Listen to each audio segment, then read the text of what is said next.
Okay. Doesn't exactly end in a kind of uplifting way. But what I'd like to do by starting off is just asking each of my colleagues up here, what was their reaction to the film? Yoel, since you actually figure rather prominently in it, how do you view the film? It is certainly more accurate than the Oslo play that ran on Broadway, which I thought was completely distorted. They showed me shouting and throwing papers in the air, which I never do, and in other respects. As to the movie, I have I have 30 comments. I'll share with you two. One about the first half of the movie. I think it reflected quite accurately the discussions in Oslo. But there was one error there, and the reason I'm mentioning it is because you were involved in it at the end. So the way the mutual recognition agreement between Israel and the PLO is presented in the movie is wrong. What really happened is they invited me to Israel. They were negotiating. I can't even call it negotiating, talking, because it was informal. And just before Rabin gave the green light, I was invited to Israel by Peres and Beilin to look at the draft. And I said, oh, it's bullshit. Yeah, it's not a good thing. That was his technical use of the term, that's all. Yeah. So then, and I went back to the US, and I thought it will never happen. Then Peres asked me to come again to Israel. He wanted me to go and speak with Rabin. And Rabin asked me whether he agreed with me that the agreement was not well written. And he asked me whether I could fix it. And I said, I think I can. And then the real negotiation started with Rabin actually overseeing it. But the point is, when I first was invited to Israel, which was halfway between it started and when it was completed, I looked at the draft, and among many other comments, I said, you cannot talk with the PLO. It's a terrorist organization. How will you explain if it's completed successfully, which was then doubtful? How would you explain where this came from? You must first have a mutual recognition agreement between Israel and the PLO, and then, and only then, do the Oslo agreement. Peres said, no, I don't like this idea. I asked permission to present it to Rabin. Rabin said, it's too early. And I asked permission from Rabin to present it as my personal idea, which he allowed me to do. I did that. They provided it to Arafat, and Arafat said, no. So the Oslo agreement was then completed and initialed in Oslo without mutual recognition.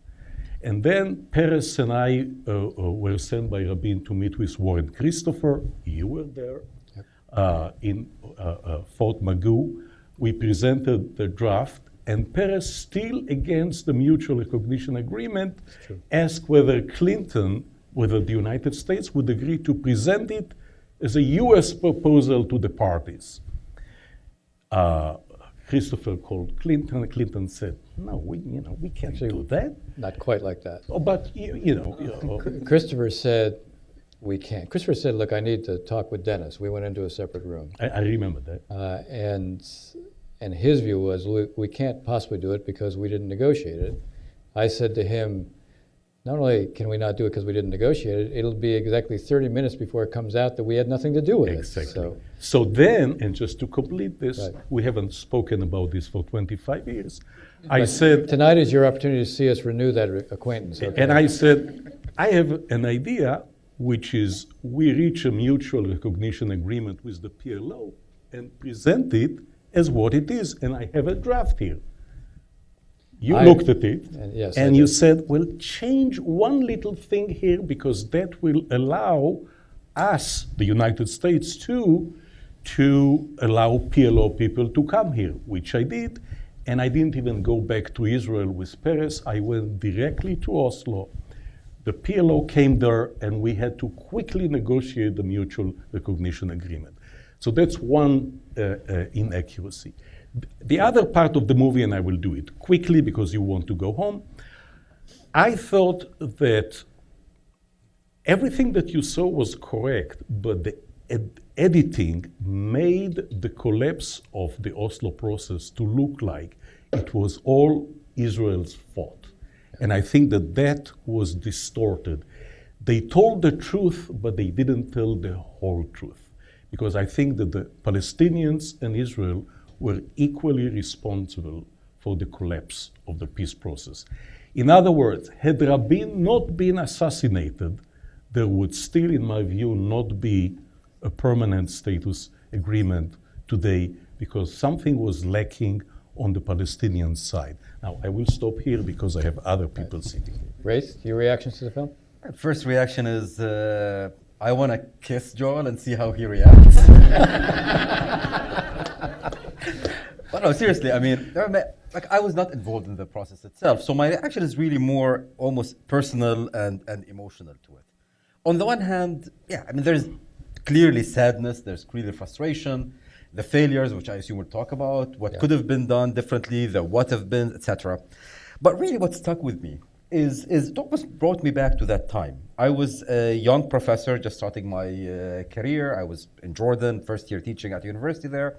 And I remember sitting in my little apartment, watching this, and the sense of possibility that was there, the sense of hope, the sense that what was unthinkable just a week ago, because again, it was sprung on me like everyone else, suddenly becomes possible. And this is, to me, what keeps me actually going with this one.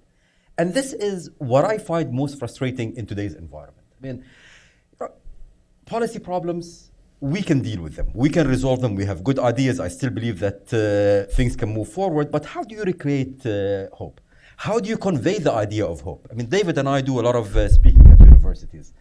And the most difficult, most challenging is to see people in front of me and then to try to share with them that kind of feeling. So the sense of hope came back to me, but also the sense of difficulty of how do you convey something like this to someone who has not experienced it firsthand. That is, I think, the biggest challenge we have today, and this is what this reminded me of. Yep. David? I just, a few quick points. I don't know if this works, but a few quick points. Oh, well, whatever. Can I use yours, Ray? Yours. Sure. There you go. Look, quick points. One, I mean, I think overall it was important movie. It is the movie is the revenge of the negotiators. I mean, anyone who saw the play Oslo would notice that it's not a coincidence that in the movie there's no mention of Terje Larsen and his wife Mona Jewel, because the negotiators were not really treated fairly in the play. And their characters are totally distorted. So here you get to hear them in their own voice. And the Norwegians are not even mentioned. I mean, it's mentioned in Norway, you see a lot of snow, but you don't really see the role of these couple that really was very important as facilitators. I mean, there's errors. I mean, as someone who wrote a book about this process, the actual first meeting, and this was before Joel was involved, with Hirschfeld and Pundak, was a day after Israel changed the law, that you could talk to the PLO. It was important to Yossi Beilin and others that Israelis meet with Palestinians not as criminals, but as people that were allowed to do so under the law. So that part is fudged to add the human drama. But I think the film is excellent in terms of getting the original kind of, speeches, interviews of the negotiators in real time about what they were going through. And I think that captured a human drama and a sense of possibility. So I think that's where, to me, the film really excels. And it also does well in terms of creating that sense of possibility on the White House lawn. I remember being there. I remember getting to chat with Daniel Patrick Moynihan at that moment, and he said, he always put things in grand historical terms. He goes, British mandate, World War I, it's now been checked off. That was his reaction to me. But was striking to me then, and it was the film was possibility doesn't mean inevitability. In other words, yes, that moment electrified the world, and the film captures that. But I think the Palestinians interpreted it as if the conflict was over. That was the way it was kind of spun in a certain way. And with Israel, it was just a stage where you deferred a lot of the core issues. Where I think the film does not really do it justice is in looking at that full 93 to 95. Yes, there was a concerted effort by the Israeli right to undermine Oslo, but there was a concerted effort also on the Palestinian side, too. I mean, these buses didn't just come out of a reaction to Goldstein. There was a concerted effort to destroy this process on both sides. You've got like 15 maybe pictures of Bibi Netanyahu. I don't think I saw any of Sheikh Yassin. I might have seen Mahmoud Zahar once. So I think that they're trying to, to create a sense of why Oslo failed. We'll maybe talk, in my view, where Oslo's been durable. But I think there the movie really falls short. But I think in capturing that sense of possibility and where the speaker and where the negotiators were at, I think it's very successful. I generally agree with the comments here. On the one hand, this is a movie that moves you, and it should, because there was a real sense of hope, and the best thing about the movie was the emotional content of the negotiators, who I was working very closely with, especially Uri and Abdullah, and I knew exactly how they felt about each other. The human connection there is something that has never fully been grasped, and this is a movie that does a good job in that regard. Apropos of what David was saying, I was also dealing with Arafat all the time. I mean, I was the one who was dealing with Arafat, and every time I would raise a security issue with him, he would make up all sorts of excuses. This is a guy who was running, at one point I said, what are you, running a Holiday Inn for when you arrest guys, they check in and then they get to check out? You would have none of that sense from this movie. So there is a kind of angle to this movie, and it doesn't diminish the value of seeing it, but it does represent a distortion of the real responsibility for why we are, in some respect, where we are. So let me move on. I do want to focus on Oslo before we get to some of the lessons from it. And Yoel, I want to start with you. Yoel has did a really interesting interview in Haaretz. For those of you who haven't seen it, I recommend it to you. And he also did an article about his remembrances in the American interest. That's also worth looking at. One of the key things you say about what motivated you when you first read the drafts, aside from the fact that you thought they were in terrible shape, was that what was important here is that this was going to be a phased approach. And the phased approach, you could basically take a step and then you could see what would happen. From an Israeli standpoint, that made a lot of sense. Did it make as much sense from a Palestinian standpoint, number one? And number two, there is an interesting contrast in the movie itself between what was done in the Declaration of Principles in Oslo, and then you have Yossi Beilin at the end with what was the Beilin-Abu Mazen agreement. There's an interesting contrast between the two, because one was basically the step-by-step approach. The Beilin-Abu Mazen approach was, let's wrap it all up. I don't think they called it the ultimate deal, but basically it was designed, let's wrap it all up. When you look back now, how do you weigh those two approaches? There is a lot that I agree with Yossi Beilin, but I totally disagree with him on this one. I think that the reason that there is no permanent status agreement today, and likely will take a long time until we get one, and why the approach taken at Oslo, unlike any other agreement in the world that is intended to make peace, to delay until the end the difficult issues rather than doing just the opposite, is because there was no way of doing that up front. The issues are so fundamental. It's not like a border dispute between Israel and Syria, as some of you may know, certainly you, Dennis. It's like about 10 meters, and we are still 45 years later with no agreement. With the PLO between Israel and the Palestinians, not the PLO, it is much more existential. The issues are much more difficult. So there is no way to just say, hey, let's wrap it up quickly. the incremental approach is dictated by the huge distance between the parties. There is no way to reach a deal yet. And I just don't think, I think that it would be disastrous to attempt to make a deal because it will not be implemented.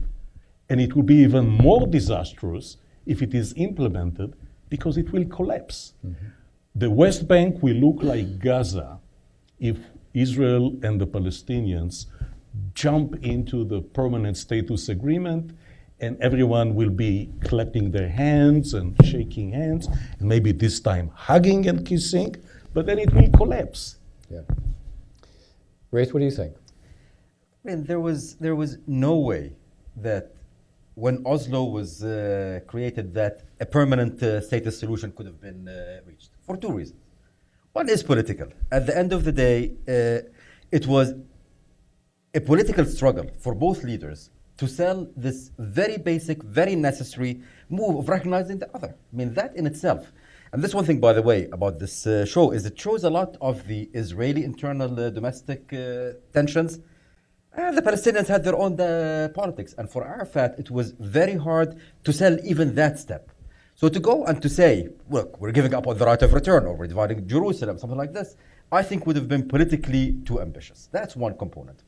And the other was substantive. We've been negotiating now for how many decades? I would argue that the issues from a substantive point of view were not mature until the George W. Bush era. Even in Camp David, we were still testing ideas.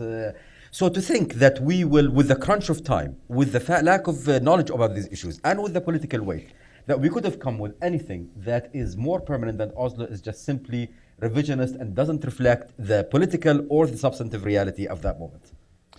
Let me switch gears a little bit with you, David. So you were a journalist covering this at that time, and obviously focused heavily on what's going on within Israel. There were a set of expectations that are presented in the film, but I would be interested in, again, the way the film is portrayed. It's as if the only thing that you heard between 93 and 95 was the opposition, and it comes as a shock that when you do the rally at the very end, where the night that Rabin is assassinated, that there was anybody who was supportive of the process. How do you, when you go back and you think about it that period, how would you portray the Israeli public and its response, at least in the immediate aftermath? Obviously, when bombings begin, it begins to change. But what about in the immediate aftermath? Right. By the way, one of the advantages of being a journalist, Dennis, was that I got to ask Rabin your question about why didn't you go to the end? Why didn't you try to push final status all the way? And I remember I was in his office in the defense ministry, and I was puffing on a cigarette, and he said, easy for you to say. I did the whole thing in Hebrew, but he said, it's very easy. He said, I barely have 61, which was the minimum majority, out of a 120 member parliament. He said, how am I going to ever get the grand deal? There was the domestic politics it wasn't shown really in the film. I mean, they showed the kind of right-wing opposition, but it was more complex. That we don't have time to get into this audience, even though I assume many of them knows who Shas is and some of these parties. But, and also I agree with Ghaith that there was a testing, a probing that probably would have not, people didn't know what the ZOPA, the zone of possible agreement was, so to speak. But you're right, Dennis, that it was a much more mixed feeling in Israel. Yes, there's no doubt that the bus bombings turned the mood, but in many ways. But don't forget, the Israeli public did see a lot of achievements. By the way, just on a trivial level, I noticed that there was a gossip columnist named Mira Avrech, who was Israel's top columnist. Gossip columnist in Yediot. I never read that, but I heard her name, and that she was the one. And she was invited to Yasser Arafat's villa in Tunis right after the agreement. And now he has honey and tea in the morning and dates and all this. And I said, you could take Yasser Arafat and turn him in to 24 hours with Yasser Arafat. I mean, it was clearly a carefully orchestrated campaign. They understood. But I said the Israeli public was open to this. A lot of people weren't, because they saw him rightfully also as a terrorist. But at the same time, they saw this sense of possibility. So I think there was an excitement that this might be this historic turning point. But don't forget, a lot of things happen that, within short order, Israel's ties with Jordan, there was a peace treaty in 1994. Turkey, which has since changed with Erdogan, those ties, especially with the Turkish military, tightened. Suddenly, people were coming from China, India. It's true, a lot of this predated. It was a ticket to get into the Madrid Peace Conference, Dennis, that I know that you and Baker were key in. But a lot of those developments really, intensified. Israel had 9% growth. There was a pouring in of venture capital money into the country. I think the birth of Israel's startup nation, the high tech, really has its roots with Oslo, that people from all over the world says, wow, Israel's no longer a pariah. There's a possibility here. I remember those 3 MENA conferences, MENA, Middle East, North Africa conferences, where I think in one of them in Casablanca, they had to have 3 airplanes because half the Israeli cabinet wanted to be at these economic conferences. I mean, with all the bus bombings, which were torturous and horrific, and it politically, was horrifying for the country and for Rabin personally. There was this kind of parallel, split screen image, I would say, of an Israel that was just, really just soaring with possibility, politically and economically. And you had that peace treaty and these relations with the Arab world, where 8 countries came and had ties with Israel, not full diplomatic relations, but short of it. Taken together, there was a lot of hope. And so Israel did see a lot of the benefits, even as murky as the Palestinian track was and as frustrating as that was. I want to come back to looking at Oslo with more of a full picture of what the legacy is.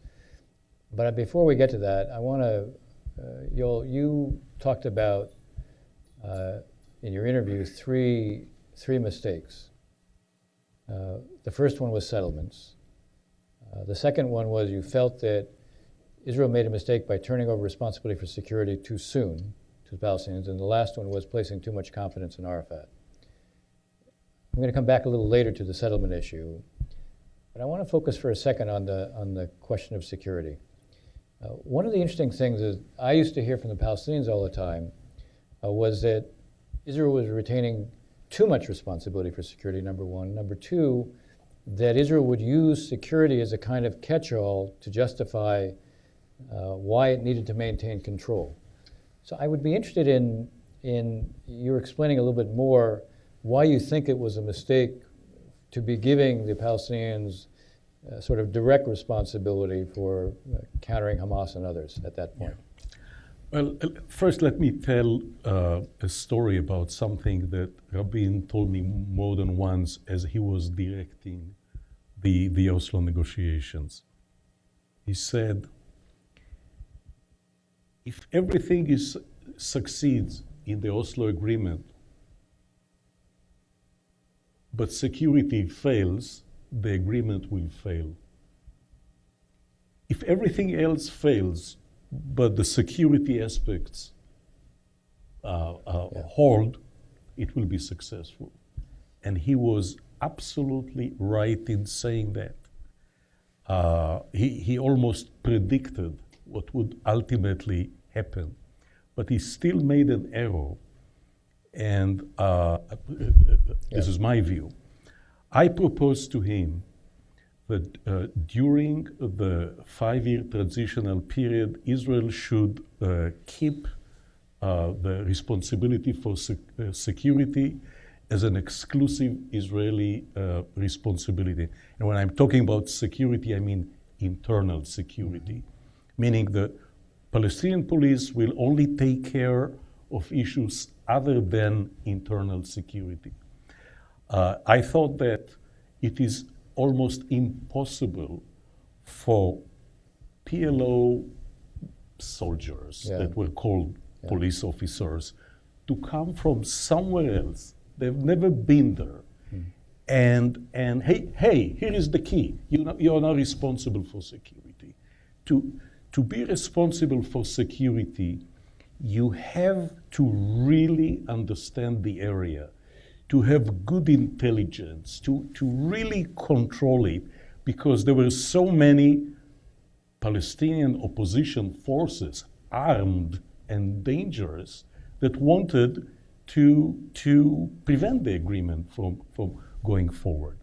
Plus, the idea of dividing security between Israel and the PLO, which was Rabin's concept, I thought it wouldn't work. You cannot have more than one organization controlling security in a given area. It's very difficult. It's very difficult for two states to do that.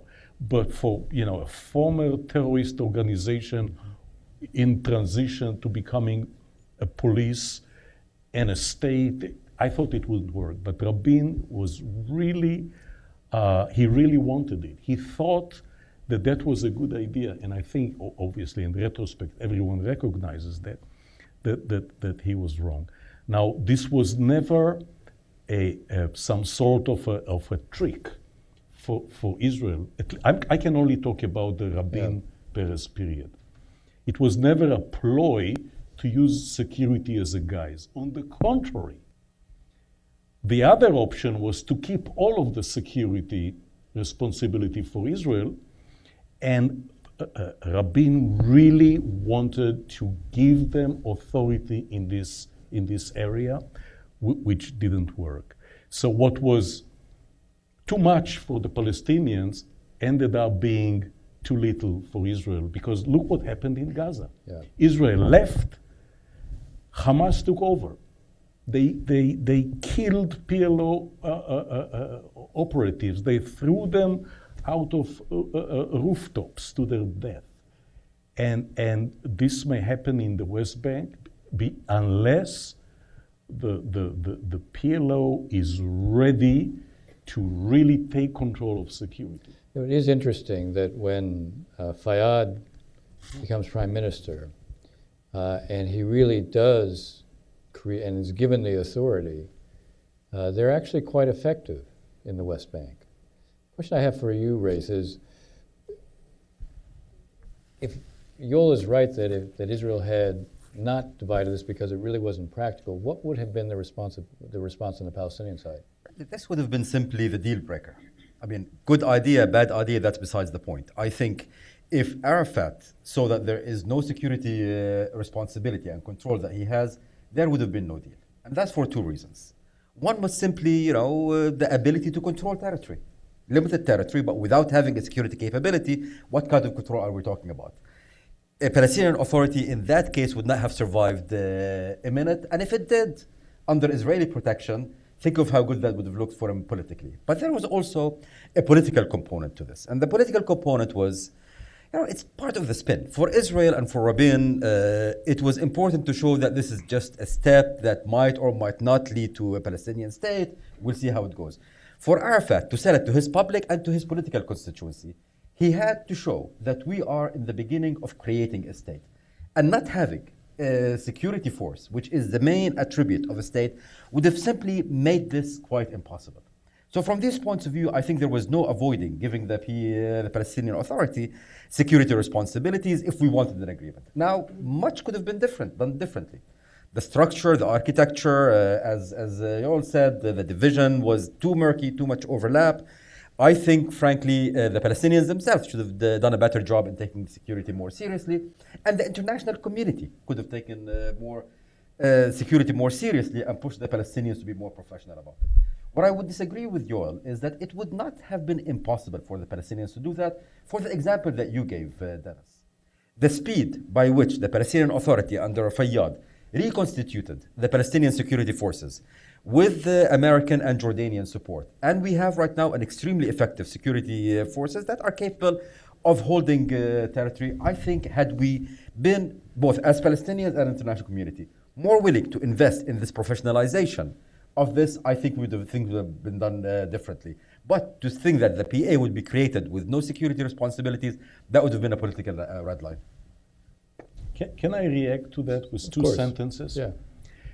I would agree with you, provided that there would be one test. Let the PLO take over Gaza, again, Gaza first, see what happens. If it goes well, I would say now the West Bank. I want to see them fighting Hamas and taking over. Look, if I had one thing to do over differently, and it's not only one thing, but the one thing, well, there's two things in particular. One, I would have had us be more insistent on the settlements, because building the settlements made the Palestinians feel powerless. That created a built-in justification for not doing some of the things they should have been doing on security. It also gave them an impulse to look for ways to show that they were not powerless. And on the other hand, I would have, with Arafat, I would have said the process stops, full stop. We don't do a damn thing if you don't carry out your security responsibilities. And mean it. I mean, we would, look, nobody was spending more time telling him, you got to get serious about this, but there was never really a consequence. And if the consequence had been, this process stops, and all the focus is on you, that would have also been a way for us to determine, it's another test, basically, that you're outlining as well. All right, I've been given a sign that we don't have a whole lot more time, but I'm not going to fully respect that. Not for the first time. No dates are sacred? No sacred dates was something that Rabin said. David, why don't let's move to not so much the lessons from the past, although it can be embedded in this. Given everything we know, and I think we've touched on this a little bit in terms of both Yoel and Ray's answer earlier, but as we look at where we are today, what should we be doing? What would you like to see us be doing?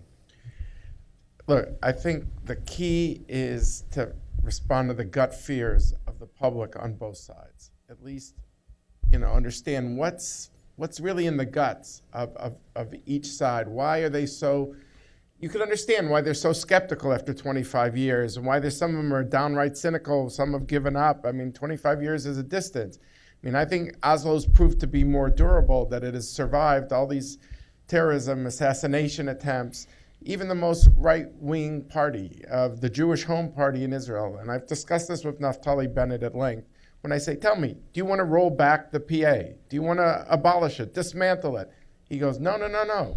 It's a fact. It exists. And that was not something they said in the 90s. In a certain way, Oslo, for all it's an easy victim, it's a juicy target that way, but when you ask people, is there any alternative to partition, I don't hear good answers. But it doesn't mean that these same people would want to now speed up the process to a two-state solution. They don't, and I don't want to anyone to misinterpret what I'm saying. But I think that somehow, to deal with something, Dennis, you and I have written about this culture of disbelief of the publics on both sides. Instead of trying to do the deal of the century, the ultimate deal, when the Venn diagram of these two leaders does not even get close, and I know this from my time in the Kerry team, at best we maybe had 2 of the 5 core issues, but we were not close on the other 3. It seems to me, and I say that the hopeful signs I thought were the land and on the refugees, but even that I can understand the counter arguments. But we weren't close, and I don't think this president is going to get closer. But what we could do, instead of hitting that home run ball, is to try to hit the solid single, to deal with the publics, to ask each leader to do one thing that's politically hard, but would show that there's movement and not just motion. And for that, the solid single for me is the gut fears, that the Palestinian fear is, we could talk about, dividing the pizza, but you're eating the pizza at the same time. And I think that, and I agreed with what Joel wrote in his American Interest piece, in that those who said, okay, you couldn't freeze, but did they really foresee it going from 100,000 to 400,000 settlers? By the way, look at our website of the Washington Institute on settlers and solutions.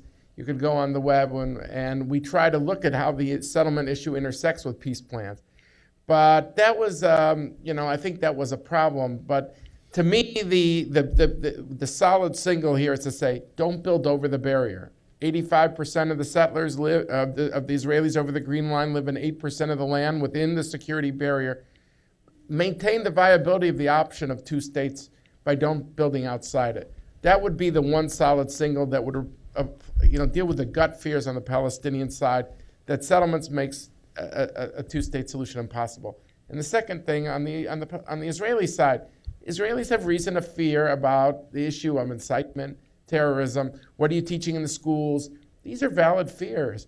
And here, the one hard thing I would want the Palestinians to do is to deal with those fears by saying, hey, we're not going to give money to relatives of people who perpetrate violence. The longer they are in jail, the more money they're going to get.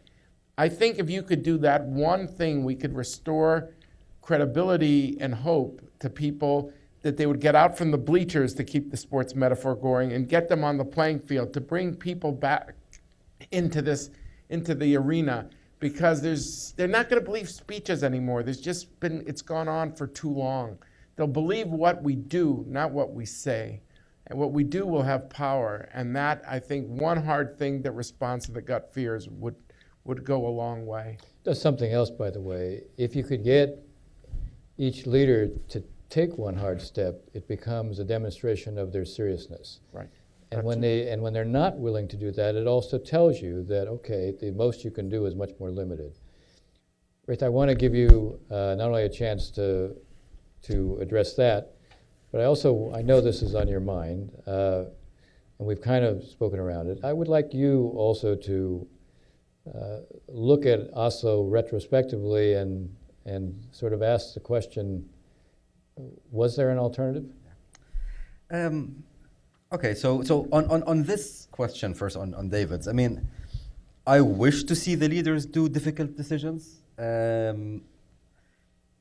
Knowing these two leaders, I will be very surprised if they will take difficult decisions. So much as I would say, yes, let's push them to take these decisions, I still believe there are things which are less difficult that we can push them to do that are actually meaningful. Particularly with this ongoing security cooperation that we have been seeing on the ground, there are possibilities now that were not possible a few years ago. You talk to IDF folks, you talk to Shin Bet folks, you talk to Palestinian security folks, and they will tell you that there are things which are doable from a security point of view. Economic, expanding the Palestinian Authority's jurisdiction, concrete things that will show people that beyond the kind of big ideas that their lives will be changed, their lives will be impacted. I think these are important. These will start dealing with the issue of disbelief that you talked about. To show Palestinians that in the right conditions, Israelis can do good things. To show Israelis that in the right conditions, Palestinians can be partners. These are no replacement for any of the big politics, but I think this is the best that we can hope for right now.